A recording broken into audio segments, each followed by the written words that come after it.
Château Lacoste. C'est un parc de sculptures. Et pour la petite histoire, au départ, c'était un simple vignoble qui s'appelait Château Lacoste, et ça a été racheté par un Irlandais il y a une vingtaine d'années. Il a fait venir les plus grands artistes, dont Louise Bourgeois, avec son araignée. C'est la dernière qui a été plantée de son vivant. Et depuis, c'est devenu un endroit fantastique, mais c'est aussi devenu, Château Lacoste, la marque d'un vignoble avec du vin vendu sur place, avec des restaurants, des hôtels et toute une infrastructure. Donc ça, c'était le petit préambule. L'idée, c'est de démarrer vraiment à l'heure. Donc vous me donnerez peut-être le tome départ. Et comme j'ai beaucoup de choses à vous raconter, et peut-être qu'on aura un peu de temps pour les échanges, donc on va commencer. Et on a 45 minutes.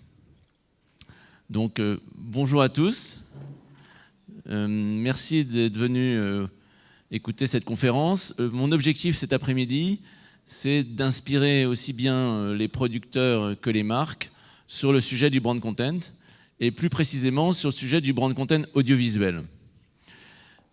Ce dont on va parler aujourd'hui, ce sera d'abord de bien situer c'est quoi le brand content, ensuite de faire le lien entre les enjeux de contenu et les enjeux de brand culture, d'isoler et d'identifier quels sont les facteurs clés du succès d'une opération de contenu. Et puis, on reviendra ensuite sur 4 tendances sur le brand content et particulièrement sur le brand content audiovisuel.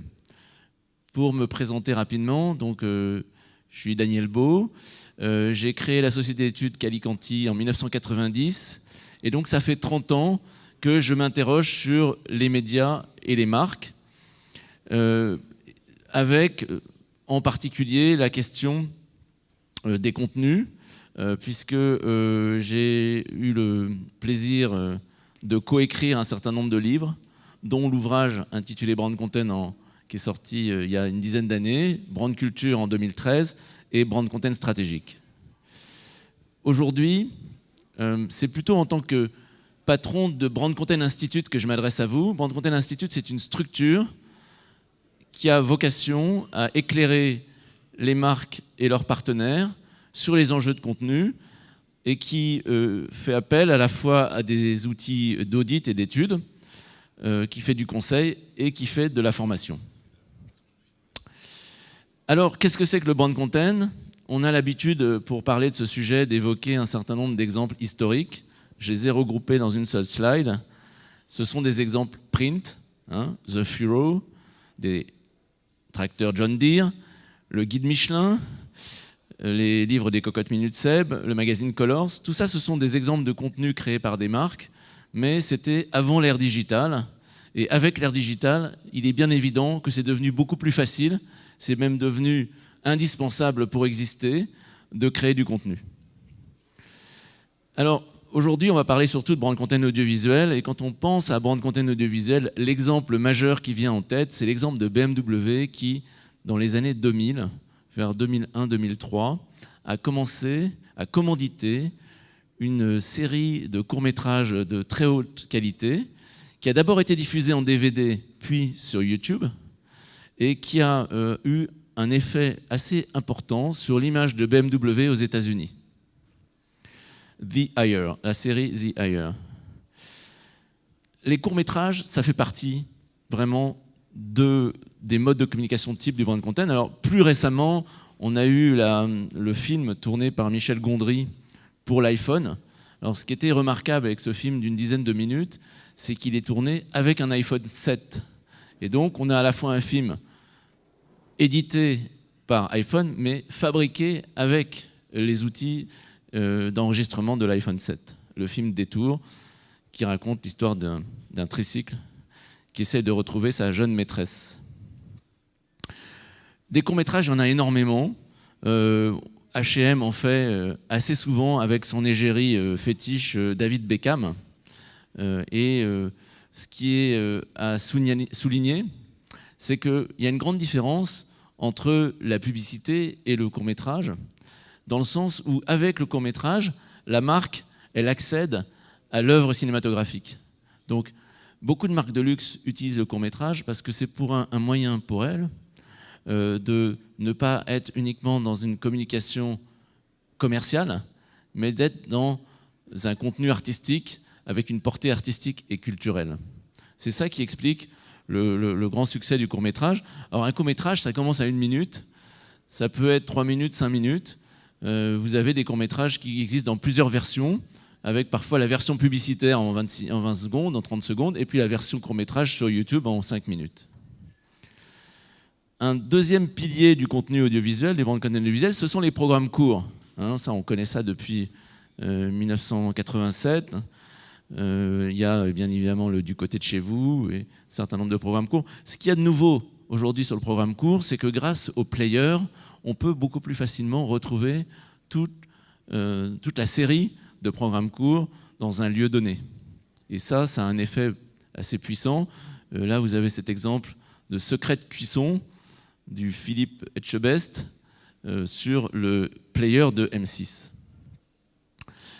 Quand on essaye de dessiner le panorama du brand content audiovisuel, on s'aperçoit qu'il y a pas mal de critères pour pouvoir cartographier l'univers. Il y a des critères de format, donc de 1 minute à beaucoup plus long. Il y a des one-shots, il y a des sagas, ça peut aller jusqu'à une centaine d'épisodes. Il y a de la diffusion TV, il y a de la diffusion web, il y a des fictions, il y a de l'information, il y a des infos pratiques, il y a des formats originaux et parfois il y a des formats dérivés, des spin-offs. Et puis il y a des contenus qui peuvent être incarnés par des journalistes, par des célébrités, par des influenceurs ou par des personnages. Donc sans balayer tout, je vais quand même vous donner quelques clés sur ce qui, moi, m'a marqué dans le paysage. Et en particulier, je commencerai par ce que fait BFM. BFM, en matière de brand content, ils ont une vision assez simple. Eux, leurs contenus, les contenus, ils sont diffusés dans des écrans publicitaires. Donc c'est des formats de 1 minute. Par exemple, le format Drive. Le format Drive, ça ressemble un peu à Turbo. C'est un reportage sur un modèle de voiture. C'est extrêmement efficace parce que ça se regarde comme Turbo, sauf que c'est payant, ça vient dans les écrans pubs et ça peut être acheté par plusieurs fabricants. Donc c'est du publi-reportage de haute qualité diffusé dans des écrans pubs. Et ils ont fait la même chose sur le sponsoring et ils ont fait la même chose avec le format Focus. Donc ça, c'est une manière astucieuse de mettre de l'éditorial dans les écrans pubs. Il y a une autre manière, ce sont les marques qui font des sagas publicitaires, c'est-à-dire qu'elles créent des contenus tellement courts qu'ils sont capables de venir se loger dans les écrans. Et du coup, ça garantit une visibilité à ces contenus. C'est le cas de la saga électrique, c'est le cas de la saga, depuis maintenant 2-3 ans, de Babybel. En fait, ce qui se passe en France, c'est qu'on a des règles du CSA qui sont extrêmement strictes en ce qui concerne la diffusion télé du brand content, et ces règles sont contraignantes et du coup empêchent des choses de haute volée. Donc on a des règles sur la publicité clandestine, on a des règles sur la séparation de la publicité et des programmes, on a des règles sur l'indépendance éditoriale du programme vis-à-vis du sponsor et sur la présence à l'intérieur de l'émission sponsorisée. Compte tenu de ces règles, malheureusement, les exemples de diffusion broadcast de brand content sont rares. Je vais quand même en évoquer quelques-uns. Là, vous les avez ici.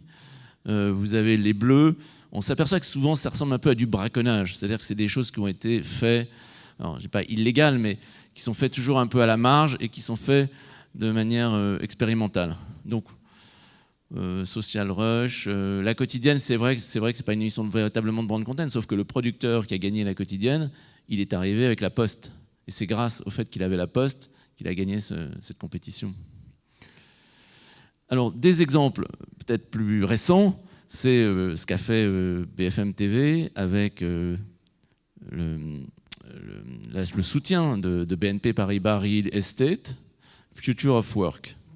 Donc ce programme, ça ressemble plus à du sponsoring de contenu et ça ressemble aussi à ce qui a été fait par la suite avec Alliance sur le nouveau bâtiment, comment s'appelle-t-il, créé par Xavier Niel.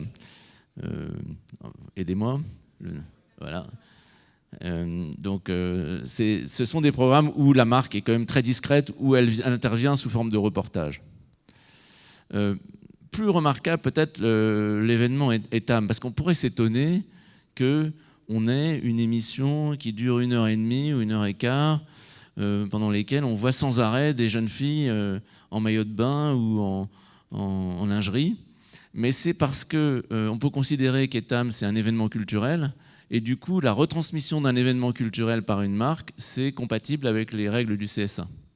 Et ce qui est assez fort dans l'événement Etam, qui a été diffusé sur TF1 en 3e partie de soirée, mais aussi pour lequel Nikos Aliagas a assuré le commentaire en direct. Ce qui est remarquable, c'est que là, pour le coup, on avait une diffusion broadcast d'une émission totalement dédiée à la marque et qui, en plus, a une certaine pérennité, puisque ça fait déjà plusieurs années que Etam fait cet événement. Alors, souvent, les astuces pour pouvoir faire du brand content, c'est d'utiliser l'IPTV. Donc, c'est ce qu'a fait TF1 avec À l'épreuve du goût, l'émission très à vocation interne avec Super U, qui met en valeur toute la filière et tous les métiers de Super U. Et puis, c'est tout ce qu'on appelle deuxième écran, c'est-à-dire quand Baby Boom est sorti, il y a quelques années, il y avait une émission, donc Baby Boom était sponsorisé par Pampers, donc c'était très discret à l'antenne, la présence de Pampers. Simplement, il y avait une émission spin-off qui était diffusée sur pampers.fr ou sur Village Pampers, où là, en revanche, on rentrait beaucoup plus dans le détail de la marque. Donc vous voyez, l'idée, c'est que la législation oblige les marques à être très discrètes à l'antenne, mais hors antenne, et en particulier sur le deuxième écran, elles peuvent aller beaucoup plus loin. Et puis, vous avez évidemment totale liberté quand vous êtes sur Facebook, pour des marques comme L'Oréal, pour diffuser une émission au moment du Festival de Cannes. Et là, pour moi, c'est un très bel exemple, puisque en fait, ça fait des années que L'Oréal est présent à Cannes, sous forme de sponsoring, et donc L'Oréal a totale légitimité aujourd'hui pour produire et diffuser une émission où elle invite toutes ses égéries à parler de la beauté, de la féminité, de l'indépendance de la femme, etc. Alors dans les formats, on ne va pas tous les inventorier, mais dans les formats un peu marquants de brand content digital, on a bien sûr tous les contenus incarnés par des influenceurs, avec récemment le Super Stagiaire. C'est un programme assez rigolo où on faisait des caméras cachées avec un influenceur qui jouait le rôle d'un stagiaire, mais un stagiaire un peu borderline, tout le temps en train de faire des bêtises et mettant en cause la situation. Bon. Plus globalement, si vous vous intéressez aux formes de contenu audiovisuel, je vous renvoie à l'article que j'ai écrit sur French Web il y a maintenant 2 mois, qui s'appelle « Les perspectives du branding entertainment », dans lequel vous trouverez plusieurs dizaines d'exemples. Dedans, vous verrez notamment la vidéo en ASMR d'IKEA. Je ne rentre pas dans le détail, je vais juste évoquer celle de Glenmorangie. Glenmorangie, c'est donc une marque de whisky qui, à l'occasion de Vivatech, la semaine dernière, a montré son court-métrage en ASMR, c'est-à-dire qu'ils ont demandé à la fois à des scientifiques et des artistes d'essayer de retranscrire ce qu'était le goût du whisky Glenmorangie. Et pour ce faire, ils ont utilisé le procédé de l'ASMR.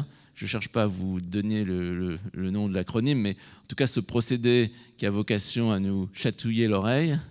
Et donc l'idée, c'est qu'en quelques minutes, 2 minutes 17 pour être précis, ils essayent de retranscrire un univers de sensations uniquement avec des sons et des images un peu brutes.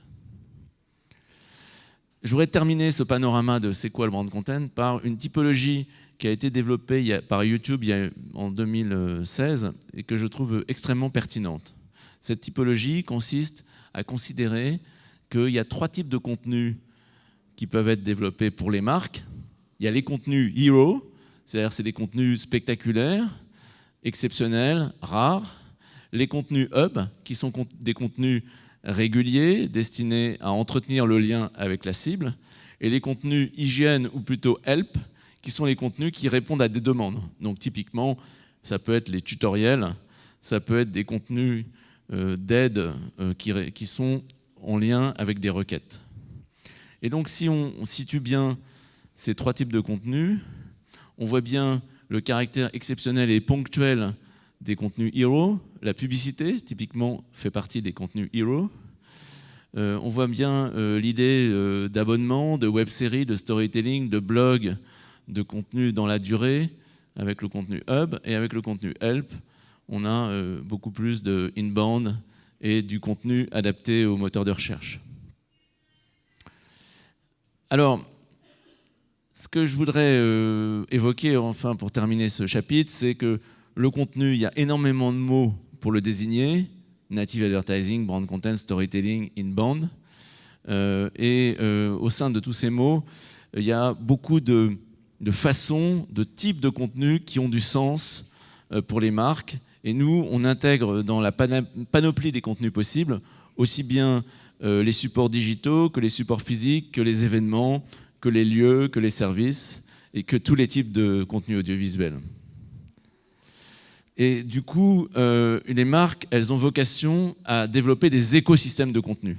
C'est-à-dire que si on prend un contenu assez remarquable, qui était le court-métrage qu'a fait, le moyen-métrage, disons, qu'a fait CBS, qu'a fait la marque de magasin Macy's avec Yes Virginia, ce qui est fabuleux dans ce court-métrage, c'est qu'il a donné lieu, dans les années qui ont suivi, à des tournées, à des livres, à des jeux vidéo, et que cette petite fille, Yes Virginia, qui se posait la question « Est-ce que le Père Noël existe ?»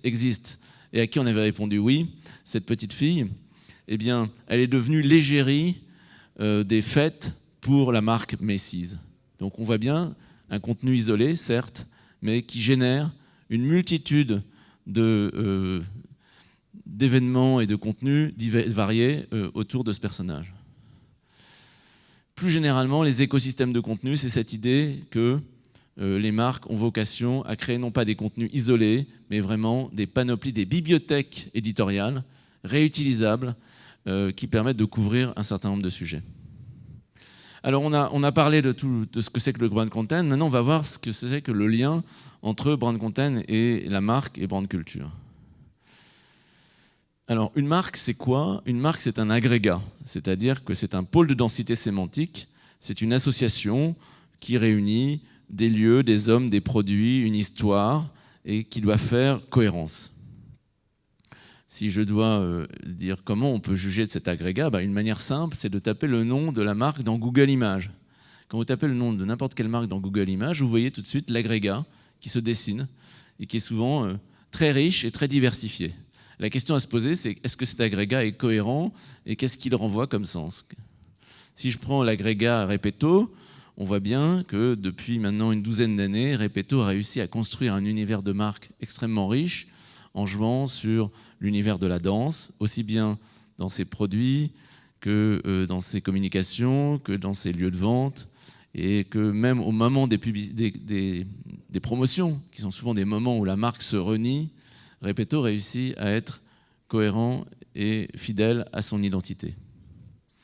Une marque, c'est un agrégat, mais qui est en interaction avec son environnement. On parle beaucoup d'ADN, mais l'enjeu, c'est aussi pour une marque de savoir évoluer avec son temps, d'attraper les courants culturels ascendants, et donc d'aider, il est clé d'être vivant et de se renouveler. Et puis une autre façon de parler de la brand culture, c'est de dire qu'une marque a un certain nombre d'espaces d'expression. Alors on est habitué à parler d'espaces d'expression par la publicité, par le produit, par le contenu, mais en fait le champ d'expression est beaucoup plus large que ça. La marque s'exprime aussi par des sons, des parfums, des textures, des goûts, par des hommes. Les marques sont incarnées par des dirigeants, par des collaborateurs, par des égéries, par des consommateurs. Elles ont aussi des dimensions physiques que sont les lieux, les points de vente, et des dimensions éthiques. C'est tout ça qui doit être exprimé. Et donc le rôle du contenu par rapport à cet ensemble, c'est que le contenu, c'est l'expression éditoriale de la brand culture. Si je prends l'exemple de Itsu, qui est un magasin, une marque de sushi et de nourriture légère anglaise, vous avez un livre qui s'appelle The Cookbook. Vous avez sur le plateau repas un espèce de texte. Le contenu éditorial est là pour expliciter la culture de légèreté qui donne du sens à l'univers de marque Itsu. La signature de Itsu, c'est Eat Beautiful, et l'enjeu, c'est de donner du sens à ce Eat Beautiful. Donc le contenu a pour objectif d'éclairer l'arrière-plan culturel des marques, d'expliciter auprès du consommateur tout ce que cet univers de sens a de cohérent. Si je prends l'exemple de Clos19, qui est la marque de e-commerce du groupe LVMH, Clos19 a des vidéos de tutos qui sont des tutos pour expliquer comment faire des cocktails. Ces tutos véhiculent toute la culture de LVMH en matière de cocktails, et la qualité esthétique de ces tutos est tout à fait en liaison avec l'ambition luxueuse de ce e-commerçant. Alors, troisième point, les clés de succès du brand content. Je voudrais vous donner quelques clés, une dizaine à peu près. La première clé, c'est de se dire que le contenu, idéalement, il doit être stratégique et pas simplement opportuniste. Beaucoup d'opérations de contenu qu'on voit, et notamment de contenu vidéo, sont des contenus opportunistes. C'est des one-shots, 3 ans plus tard, 4 ans plus tard, on les a oubliés. Ils ne se sont pas intégrés à cet agrégat dont je vous parlais tout à l'heure. Un contenu stratégique, c'est un contenu qui permet de générer une stratégie de contenu, donc qui permet d'avoir une succession de contenus en liaison avec la brand culture, qui remplit une fonction à long terme, qui est capitalisable, et du coup, il y a une moindre pression sur la qualité du contenu dès lors qu'il est stratégique et qui vient s'intégrer dans une vision générale. Le deuxième clé de succès, c'est l'idée de pouvoir trouver des niches éditoriales. Les marques ont besoin, non pas de s'approprier un sujet général, je ne sais pas, par exemple, la retraite. La retraite, c'est quelque chose de beaucoup trop large. Il faut trouver des angles, il faut trouver des éléments plus précis à s'approprier. Sinon, on risque de ne pas être intéressant. C'est ce qu'on peut appeler les piliers de contenu. Et là, je voudrais insister sur le fait qu'une marque n'a pas un seul pilier de contenu, mais elle peut avoir plusieurs piliers de contenu et plusieurs sous-piliers de contenu. Si je suis Havana Club, la marque de Rome, il y a des contenus sur les mojitos, il y a des contenus sur le vieux Rhum, il y a des contenus sur la culture de la Havane, et à l'intérieur des contenus sur la culture de la Havane, il y a des contenus sur la photographie, sur le cinéma, sur la musique, sur l'architecture. Et donc, les marques doivent apprendre à gérer plusieurs lignes de contenu, contrairement à la publicité qui nous a habitués à avoir un seul message unique et isolé. Le contenu, au contraire, est plutôt sur une logique de bibliothèque, avec des piliers et des axes qui peuvent être variés et multiples. Quand on crée des contenus, on a toujours intérêt à faire des pilotes. Vous qui êtes dans les médias, vous avez bien conscience qu'on a intérêt, quand on fait une série, à d'abord la roder. Donc on fait des numéros zéro, on fait des pilotes, on fait du bêta-test. Cette méthode est tout à fait applicable et à appliquer pour les marques. Il y a un enjeu de rapport qualité-temps. Puisque le contenu est gratuit, l'enjeu, ce n'est pas d'en donner, ce n'est pas le rapport qualité-prix, c'est par rapport au temps que le consommateur va consacrer à regarder le contenu, est-ce qu'il en a pour son temps? Il y a quelque chose qu'on n'a pas forcément toujours en tête, qui est cette idée que le contenu, il a vocation à être réutilisé. Le mot anglais, c'est repurposing.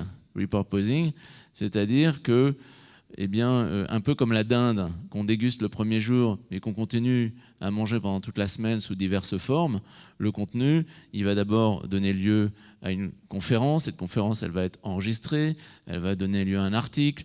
Cet article, il peut être repris, il va y avoir un slideshare. Enfin, on peut imaginer plein de réutilisations du même contenu. Et je dirais qu'un des critères pour juger de la pertinence ou de la qualité d'un contenu, c'est sa réutilisabilité dans la durée. Posez-vous la question pour tous les contenus que vous avez faits. Est-ce qu'ils sont réutilisables? Comment? Et est-ce qu'ils sont remontables, redispatchables? Après, il y a des enjeux évidemment d'adaptation culturelle aux différents pays, de diffusion. Il y a des enjeux de plus en plus technologiques de gestion de plateformes de contenu. Là, je montre l'exemple de R. R, c'est la plateforme qui a été développée par Moët & Cie pour permettre que toutes les maisons qui font partie du groupe Moët & Cie gèrent de façon intelligente leurs photos, vidéos, hologrammes et autres contenus pour les sites de e-commerce, pour plein d'interlocuteurs. Et donc, ils ont centralisé dans un espace, et c'est un peu comme ça que Capgemini et compagnie sont en train d'attaquer le marché de la communication. Ils attaquent simplement parce qu'ils savent gérer des plateformes de haute technologie, et ils considèrent que les fabricants, les studios de production de contenu sont les sous-traitants des plateformes. Et ils subordonnent la création à la gestion technologique de la donnée. Un autre point clé du contenu, c'est qu'on s'aperçoit que la pérennité va venir du fait qu'on aura trouvé un business model. Si on prend l'exemple de Red Bull, au début, Red Bull, ils ont payé pour que leur contenu soit repris sur Eurosport. Ensuite, ils ont donné leur contenu à Aérosport et aujourd'hui, ils le vendent. Eh bien, on s'aperçoit que dans beaucoup de cas, on a ce modèle progressif du contenu qui monte en valeur et qui finit par avoir un business model. Je prendrai l'exemple de Xerfi. Xerfi, c'est une société d'études économiques qui a créé Xerfi Canal. Xerfi Canal, c'est une espèce de web TV B2B qui a vocation à donner la parole à plein d'experts du monde économique. Eh bien, à partir du savoir-faire de Xerfi Canal, Xerfi a créé Xerfi Canal Production, une agence de production de contenu B2B. Eux qui étaient une société d'études, ils se sont mis à faire des rapports d'études vidéo, des bandes-annonces de rapports d'études vidéo.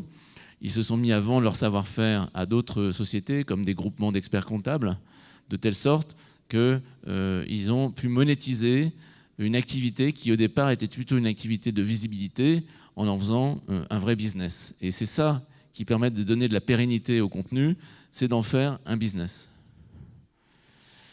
Si je devais résumer ce qui fait le succès d'une stratégie de contenu, c'est d'abord de choisir des territoires d'expression qui soient attractifs et bien délimités. C'est ensuite de développer une bibliothèque de contenu qui soit réutilisable dans la durée. C'est d'assurer la visibilité de ces contenus à travers une multitude de canaux. Les canaux pouvant être commercial, lieu de vente, produits, consommateurs, influenceurs. C'est d'établir un lien subtil et mimétique avec la marque. Le contenu a vocation à éclairer l'arrière-plan culturel de la marque. Et enfin, c'est de viser un autofinancement du contenu. J'en arrive à la quatrième partie, qui est de vous donner 4 tendances du brand content aujourd'hui. Première tendance, c'est frappant de noter à quel point il y a beaucoup de nouveaux acteurs qui sont arrivés sur ce sujet. Là, je vais prendre ceux qui sont sortis depuis le début de l'année, simplement. Gantz, de chez Prisma, qui est présent au salon, a créé, donc c'est le nom de leur agence de content thinking. 14H, 14 Haussmann, c'est l'agence du groupe Le Figaro. Magnétisme, vous avez qui est l'agence du groupe Au Féminin. Canal Brand Factory. Là, ce matin, je lisais dans une newsletter Playback qui a décidé de construire, alors ça faisait longtemps qu'ils avaient une activité de brand content, mais là, ils ont créé une entité qui s'appelle Playback Édition Spéciale. Donc, vous avez des acteurs qui viennent de partout, donc qui viennent des médias, mais vous en avez aussi qui viennent de tas d'autres domaines, des spécialisés dans le contenu pour le e-commerce, des contenus UGC, des contenus publicitaires, etc. Tout ça justifiait qu'on lance un salon. C'est la raison pour laquelle moi j'ai été partenaire dès 2018 du salon All for Content, qui est un salon annuel de 2 jours où on parle que de contenu de marque à Paris, côté de Birakem. Je vous encourage à venir à la prochaine session qui aura lieu les 12 et 13 février 2019. On a pu voir aussi émerger cette notion de Head of Brand Content ou de Brand Content Manager chez les annonceurs. Ça a donné lieu à une journée dédiée. Nous-mêmes, nous avons pris l'initiative, et vous êtes les bienvenus pour rejoindre cette initiative. Nous avons lancé le club du Brand Content Manager pour permettre aux personnes qui exercent la fonction de gestionnaire de contenu chez les annonceurs d'échanger avec des homologues, car c'est un métier compliqué sur lequel on a besoin de conseils et de partage d'expérience. Donc, premier sujet, première tendance, multiplication des acteurs. Deuxième tendance, croissance de la dimension artistique. On a pu le voir un petit peu dans le festival, parce qu'il y avait pas mal de vidéos qui utilisaient la dimension artistique. C'est vrai qu'on est à l'ère de l'instagramisation du monde, mais quelqu'un comme Gilles Lipovetsky a déjà dit depuis quelques années qu'aujourd'hui, on est dans le capitalisme artiste. Donc l'art envahit toutes les sphères de la vie. Les pop-up stores où les lieux sont des lieux artistiques, le street art étant un des moyens de communication des marques.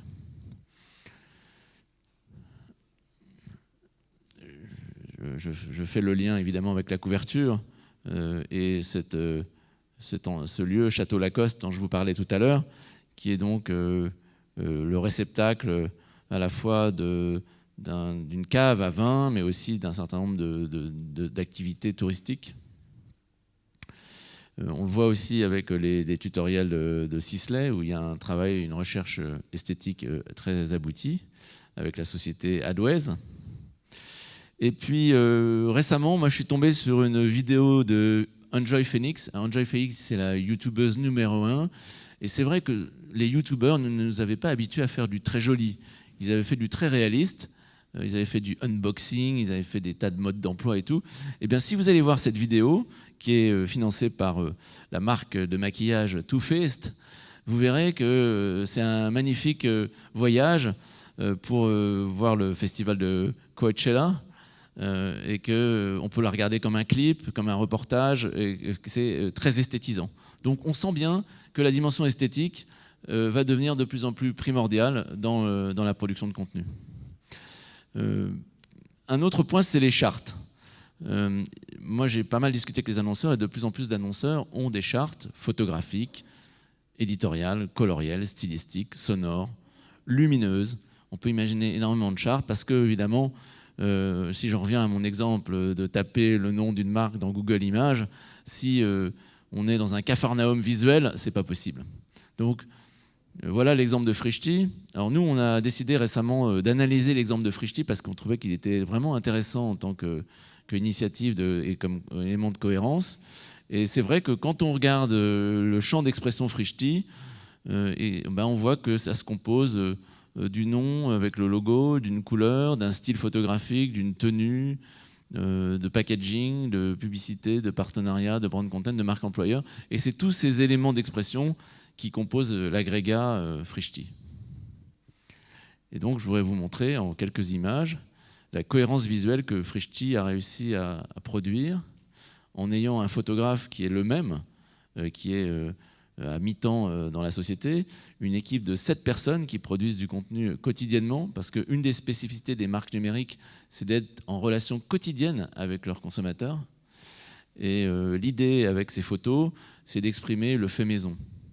Puisque le territoire de Frishti, c'est l'idée du fait maison transmis par des livreurs.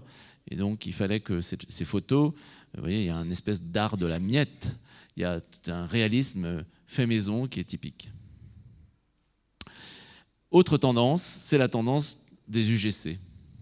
Les UGC, alors si on fait un tout petit peu de théorie, c'est l'idée que les consommateurs peuvent être sollicités dans des appels à contribution. Ces appels à contribution, ça peut être des boîtes à idées, ça peut être des témoignages, des avis, ça c'est le plus basique, mais parfois ça peut être aussi des productions collectives, voire des œuvres. Et comme les consommateurs sont de plus en plus des semi-professionnels, on appelle les pro-âmes, pour les marques ont la chance d'avoir à portée de main une force de travail quasi gratuite qui peut faire des contenus de très haute qualité. Alors, très haute qualité, ça dépend. Si je prends cet exemple-là, vous voyez qu'il a quand même 216 000 vues. C'est un exemple qui a été produit par une petite fille qui a certainement moins de 10 ans, qui s'intéresse au pet shop et qui raconte des petites histoires à base de pet shop. Pour ma fille, maintenant elle a 11 ans, donc ça ne l'intéresse plus beaucoup, mais je me souviens que quand elle avait entre 7 et 8 ans, elle passait des heures à regarder ces espèces de dessins animés maison. Et à la fin, elle avait toujours envie d'un nouveau personnage.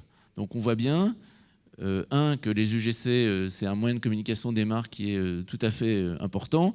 Et à partir du moment où une petite consommatrice performe, donc se projette, s'identifie à ces personnages et en performant, elle produit une petite œuvre, eh bien, il faut savoir que cette communication, cette performation, elle est communicative. Elle donne envie à une autre petite fille de faire la même chose. Alors maintenant, si on arrive dans un univers plus brutal, celui d'Oscaro, les vidéos, c'est pas exactement la même chose. Cette fois-ci, c'est des tutoriels.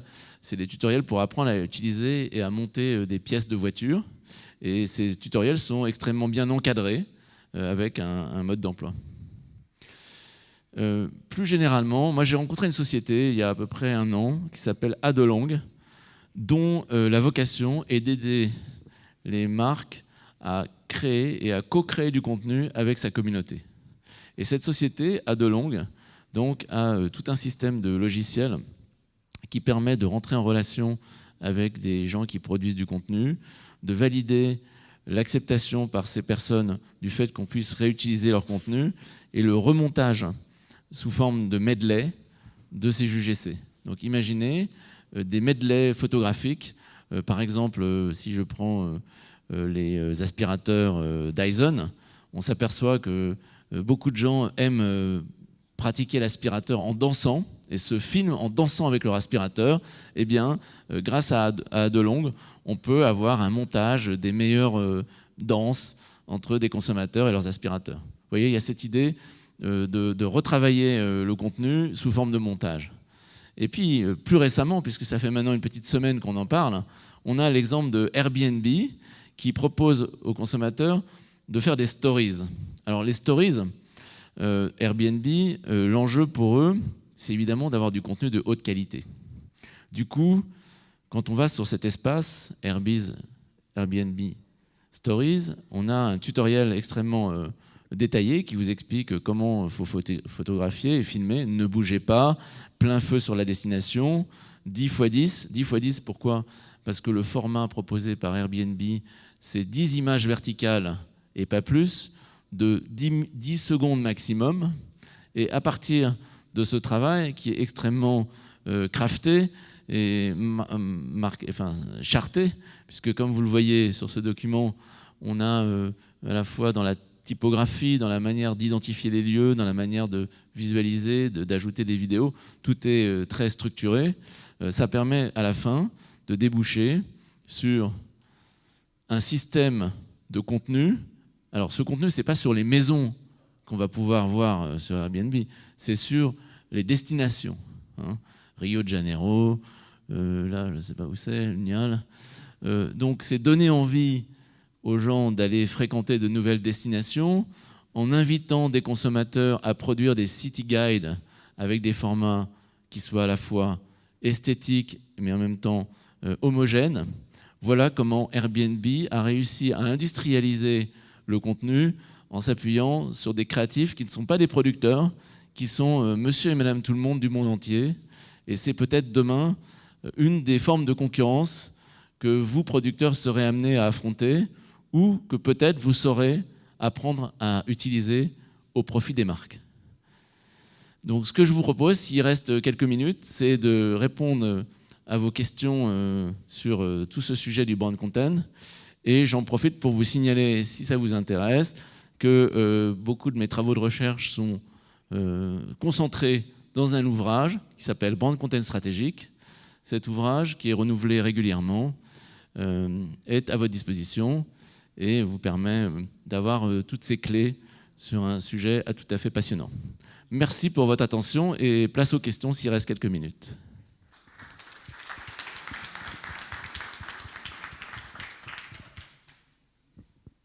Il reste 5 minutes. Alors, qui a une petite question pour démarrer? J'en ai déjà suggéré une ou deux, mais... Oui? Alors, une hôtesse va venir vous apporter un micro. Merci. Est-ce qu'on ne vient pas empiéter là sur les agences de com, de pub, en fait, tout simplement? Avec une approche... Oui, mais tout le monde empiète sur tout le monde, donc il n'y a pas de raison que... Non, moi, ce que je constate, c'est que si on vient à ce qui se passe dans ce festival, c'est qu'historiquement, le contenu corporate, il était dans un silo bien séparé du reste, sauf qu'aujourd'hui, BETC a créé BETC Corporate, que les contenus que vous faites, ils ont vocation potentiellement à être diffusés sur les réseaux sociaux, donc pour tout le monde, et que ce silo corporate, il a moins lieu d'être. Donc oui, vous empiétez sur les agences de com, mais les agences de pub empiètent sur vous, et puis surtout, il faut arrêter de penser dans un silo. Il faut essayer de penser le plus possible des contenus qui s'adressent à tout le monde. Parce que, enfin, là, vous parliez pas que des contenus audiovisuels, mais vous avez cité le guide Michelin, etc., qui ne sont pas du tout de la prod. Ouais. Où là, pour le coup, on est vraiment sur du conseil en communication, quoi. Oui, mais je pense que toutes les sociétés qui créent du contenu pour les marques doivent devenir vraiment des conseillers en communication, doivent être extrêmement conscientes de l'identité des marques. Une des manières qu'ont les agences de protéger leur espace créatif, c'est d'être à l'origine des plateformes de marque. Et du coup, de dire j'ai un peu les clés de comment la marque doit communiquer, et comme j'ai les clés, personne d'autre que moi n'a le droit d'y toucher. Mais en étant à l'écart de cette conscience des plateformes de marque, vous risquez de vous déconnecter.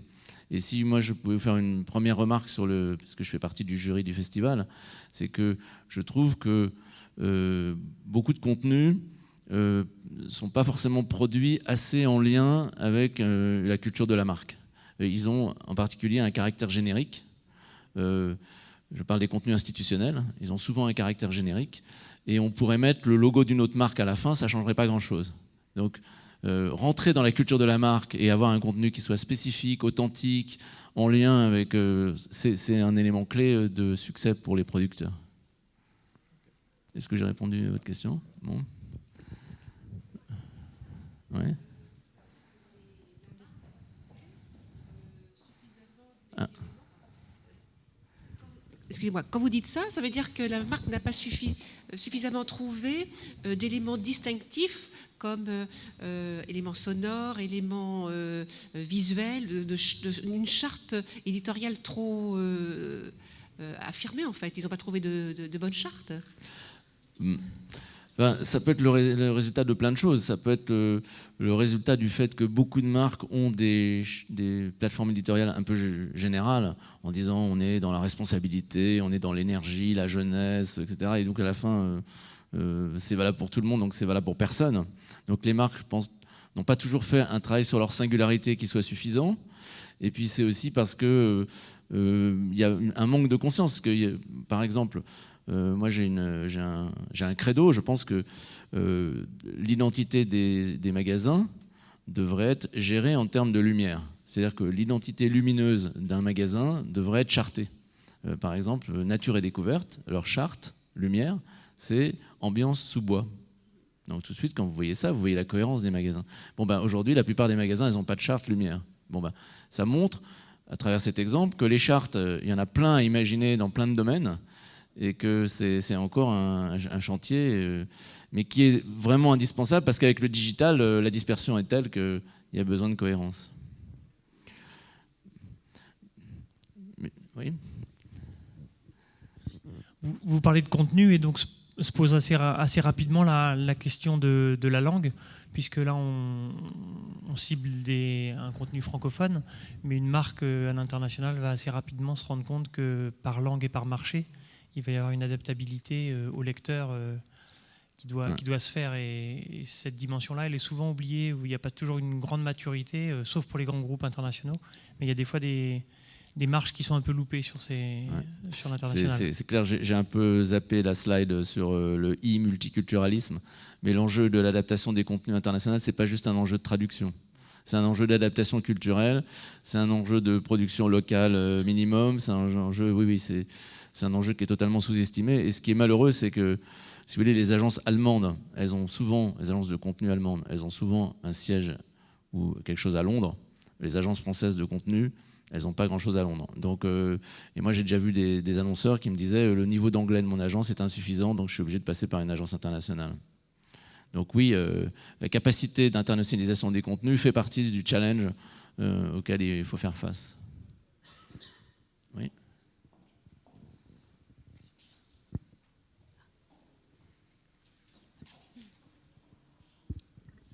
Oui, merci beaucoup pour l'ensemble de ce que vous avez dit.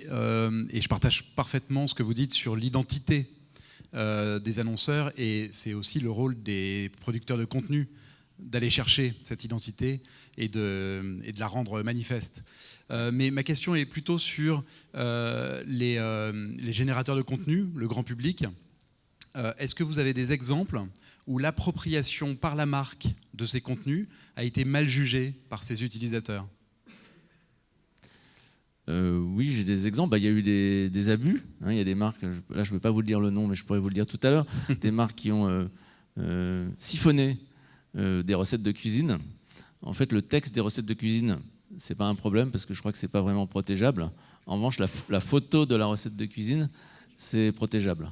Et ça, ça a levé des problèmes. Donc, il faut faire attention dans la manière d'utiliser. Donc, il faut demander, idéalement, et c'est le rôle de la société Adelong, il faut demander l'autorisation à chaque consommateur de pouvoir utiliser son contenu. Mais ça peut être fait de manière automatisée. Et on a dans la salle 2 jeunes hommes fantastiques là, qui ont une société qui s'appelle Sio, qui, eux, ont fait de la curation de youtubeurs. Alors, les youtubeurs, c'est pas des... C'est intermédiaire entre les utilisateurs lambda et les producteurs, mais ils ont cette capacité de rentrer en dialogue avec un grand nombre de youtubeurs pour produire des contenus à grande échelle. Parce que pour exister, encore une fois, ce n'est pas le contenu isolé qui permet d'exister sur le digital, c'est la masse critique de contenu, c'est la bibliothèque de contenu. Et un petit producteur peut difficilement arriver à générer une masse importante de vidéos dans un budget limité. Je vous dis ça aussi parce que j'avais rencontré le Head of Content de Airbnb et il disait qu'il avait pu dépenser plusieurs dizaines de milliers d'euros pour des contenus sur telle ou telle destination et que son problème numéro 1, c'est comment faire du contenu de haute qualité à grande échelle et de façon industrielle. Et je pense que la réponse, on l'a là depuis une semaine avec ces stories. Et avec le fait que les consommateurs, ils ont des smartphones d'une qualité technique aujourd'hui du même niveau que les professionnels. Donc si on les guide et si on leur donne les bonnes instructions, demain, ça peut faire des producteurs de contenu formidables.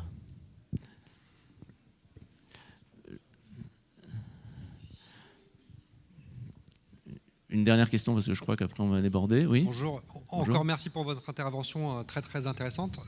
Vous avez parlé d'ASMR.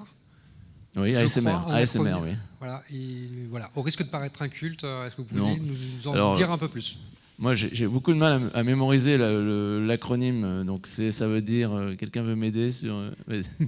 Bérénice va peut-être m'aider. Si vous pouvez apporter un... Je ne suis pas le seul, du coup. Bon, non, mais c'est en gros un procédé qui est censé nous chatouiller l'oreille, parce que c'est un procédé sonore, qui est à base de feuilletage, de bruitage. Typiquement, vous donnez des coups de pinceau sur votre micro. C'est censé produire...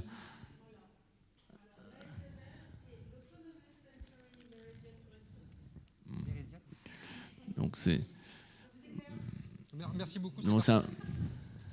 Non, mais vous avez beaucoup de blogueurs qui font ça aujourd'hui, qui utilisent l'ASMR. C'est-à-dire, moi je sais que ma fille s'endort en écoutant de l'ASMR, parce que ça vous met dans une position de relaxation, et pour être un peu provocateur, certains parlent même d'orgasme mental. Cérébral, pardon.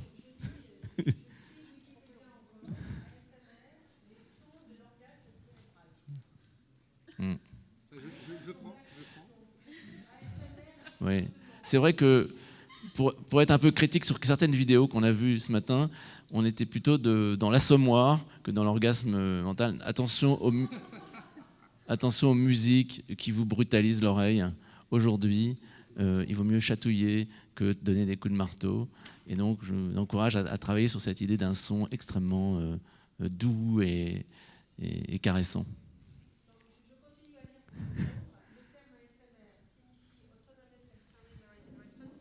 Et désigne une sensation agréable pouvant être...